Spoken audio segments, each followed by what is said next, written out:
രാജാക്കാട്, രാജകുമാരി മേഖലകളിലായി കഴിഞ്ഞ ദിവസം നടന്ന വാഹനാപകടങ്ങളിൽ യുവാവ് മരിക്കുകയും 3 പേർക്ക് പരിക്കേൽക്കുകയും ചെയ്തു. രാജാക്കാട് ചിരുപുറത്തുണ്ടായ ഇരുചക്ര വാഹനാപകടത്തിൽ വിദ്യാർത്ഥിയായ മാവറ സിറ്റി സ്വദേശി നിഖിലാണ് മരിച്ചത്. ഒപ്പമുണ്ടായിരുന്ന സുഹൃത്തിന് ഗുരുതര പരിക്കേറ്റു.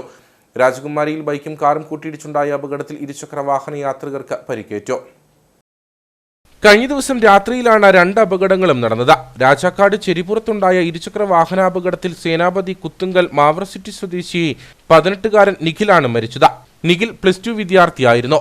ഒപ്പമുണ്ടായിരുന്ന സുഹൃത്ത് കനകക്കുന്ന് സ്വദേശി നന്ദു സുരേഷ് ഗുരുതര പരിക്കുകളോടെ രാജഗിരി ആശുപത്രിയിൽ ചികിത്സയിലാണ്.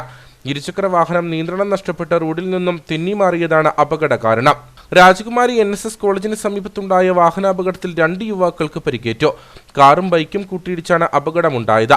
ഇരുചക്ര വാഹനത്തിൽ സഞ്ചരിച്ചിരുന്ന യുവാക്കൾക്കാണ് പരിക്കേറ്റത്. രാജകുമാരി ഖജനാപ്പാറ സ്വദേശികളായ രമേശ്, നവീൻ എന്നിവർക്കാണ് പരിക്കേറ്റത്.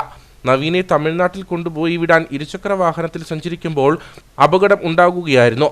കുരുവിള സിറ്റി ഭാഗത്തു നിന്നും വന്ന കാറിൽ വളവ് തിരിയുന്നതിനിടയിൽ നിയന്ത്രണം നഷ്ടപ്പെട്ട ബൈക്ക് ഇടിക്കുകയായിരുന്നു.